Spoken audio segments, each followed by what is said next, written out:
ये कहानी एक छोटे से गांव की है जहां लोग शांति से रहते थे। गांव के बीचों बीच एक पुराना कब्रिस्तान था जिसे लोग अक्सर दिन के समय भी अजनबी और डरावना मानते थे। गांव वालों का मानना था कि रात के समय वहां कुछ अजीब घटनाएं होती थीं, लेकिन किसी ने कभी इसका खुलासा नहीं किया। उस कब्रिस्तान में पुराने समय से बहुत सी अज्ञात मौतें हुई थीं, जिनका कोई सटीक कारण नहीं था। गांव में एक युवा लड़का सूरज रहता था। वह एक साहसी और जिज्ञासु लड़का था जिसे नए नए रहस्यों की खोज करना बहुत अच्छा लगता था। उसे कब्रिस्तान के बारे में सुनी हुई तमाम डरावनी बातें बहुत आकर्षित करती थीं। वह अक्सर गांव के बुजुर्गों से कब्रिस्तान के बारे में सुनता, लेकिन उसने कभी खुद वहां जाने की हिम्मत नहीं जुटाई। हालांकि एक दिन उसकी उत्सुकता ने उसे इस रहस्यमय स्थान की ओर खींच लिया। एक रात सूरज ने तय किया कि वह खुद इस कब्रिस्तान में रात बिताएगा। वह जानता था कि इस तरह की चीजें केवल कहानियों तक सीमित नहीं होती और किसी न किसी समय उसे यह रहस्य जानने का मौका मिलेगा। सूरज ने रात के करीब 12 बजे कब्रिस्तान जाने का मन बना लिया।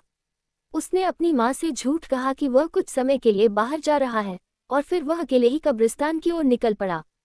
गांव से बाहर जाते हुए सूरज के मन में डर था, लेकिन उसकी जिज्ञासा और साहस ने उसे आगे बढ़ने के लिए प्रेरित किया। जैसे ही वह कब्रिस्तान के पास पहुंचा, उसने देखा कि वहां पूरी तरह सन्नाटा था। चांद की हल्की रोशनी कब्रों पर पड़ रही थी और हवा में एक अजीब सी सिहरन थी। सूरज ने डरते डरते कब्रिस्तान के अंदर कदम रखा। कुछ समय तक वह चारों ओर घूमता रहा, लेकिन कोई अजीब घटना नहीं हुई। तभी अचानक उसे एक धीमी सी आवाज सुनाई दी, ये जगह तुम्हारे जैसे लोगों के लिए नहीं है। सूरज ने आवाज की दिशा में देखा, लेकिन कोई नहीं था। वह घबराया हुआ था, लेकिन उसने सोचा कि यह शायद उसके दिमाग का खेल है। फिर जब वह कब्रिस्तान के एक पुराने हिस्से में गया, तो उसने देखा कि एक कब्र के पास एक आदमी खड़ा है। उस आदमी का चेहरा धुंधला था और उसकी आंखों में एक खौफनाक चमक थी। सूरज ने धीरे से पूछा, तुम कौन हो? लेकिन आदमी चुपचाप खड़ा रहा, मानो सूरज से कोई बात नहीं करना चाहता था। सूरज ने फिर उससे पास जाने की कोशिश की, लेकिन जैसे ही वह उस आदमी के करीब पहुंचा, वह अचानक गायब हो गया। सूरज पूरी तरह से घबराया हुआ था और उसने तय किया कि वह अब यहाँ और नहीं रुकेगा। लेकिन जैसे ही वह बाहर जाने के लिए मुड़ा, उसे एक अजीब सी आवाज सुनाई दी।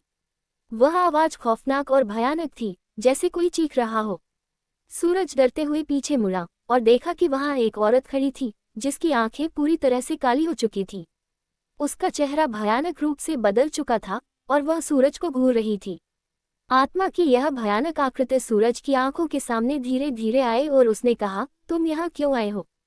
तुम नहीं जानते कि इस जगह पर क्या होता है? सूरज ने कांपते हुए पूछा, तुम कौन हो? उस महिला की आवाज में घृणा थी। मैं उस परिवार की आत्मा हूँ जिसकी हत्या यहाँ हुई थी। हम सब यहाँ फंसी हुई हैं और अब तुम भी हमारे साथ रहोगे। सूरज के हाथ पैर कांपने लगे, लेकिन उसने किसी तरह हिम्मत जुटाई और उस महिला से कहा, तुमसे मैं क्या कर सकता हूँ? मुझे जाने दो। अचानक वह महिला जोर से चीखी और सूरज को पकड़ लिया। उसकी पकड़ इतनी कड़ी थी कि सूरज दर्द से चिल्लाने लगा। तभी उसे याद आया कि वह कब्रिस्तान के उस हिस्से में एक पुराना मंदिर था, जिसके बारे में कहा जाता था कि वहां कोई शक्ति थी जो आत्माओं को शांति देती थी। सूरज ने किसी तरह खुद को छुड़ाया और दौड़ते हुए मंदिर की ओर भागा। मंदिर में दाखिल होते ही सूरज को एक अजीब सी शांति महसूस हुई। उसने अपने चारों ओर देखा कि वहां एक पुरानी मूर्ति खड़ी थी और मंदिर की दीवारों पर कुछ पुराने मंत्र लिखे हुए थे। सूरज ने उन मंत्रों का उच्चारण किया और कहा, मुझे यहाँ से निकलने दो। अचानक हवा में एक तेज हलचल हुई और वह महिला की भूतिया आकृति गायब हो गई। सूरज को लगा कि अब वह सुरक्षित है, लेकिन तभी मंदिर के अंदर एक और डरावनी आवाज गूंजने लगी। सूरज ने तुरंत मंदिर के बाहर जाने का रास्ता पकड़ा और वहां से दौड़ते हुए बाहर निकल आया। अगली सुबह सूरज अपने घर वापस लौटा, लेकिन उसकी आंखों में डर और थकावट का भाव था। वह जानता था कि जो कुछ भी उसने रात को देखा था, वह सच था। उसने गांव वालों से सुना कि कब्रिस्तान में होने वाली अजीब घटनाएं कई सालों से चल रही थीं, और वह ये भी जानता था कि वहां बसी हुई आत्माएं अपनी शांति पाने के लिए लोगों को परेशान करती थीं। उस रात के बाद सूरज ने कभी भी उस कब्रिस्तान का रुख नहीं किया, लेकिन जब भी वह उस रास्ते से गुजरता, उसे वही डरावनी आवाजें सुनाई देती और वह जानता था कि कब्रिस्तान का रहस्य अब भी जीवित है। ये कहानी हमें ये सिखाती है कि कुछ रहस्य ऐसे होते हैं जिन्हें हमें छेड़ने की कोशिश नहीं करनी चाहिए, क्योंकि वे हमें हमेशा के लिए अपने जाल में फंसा सकते हैं।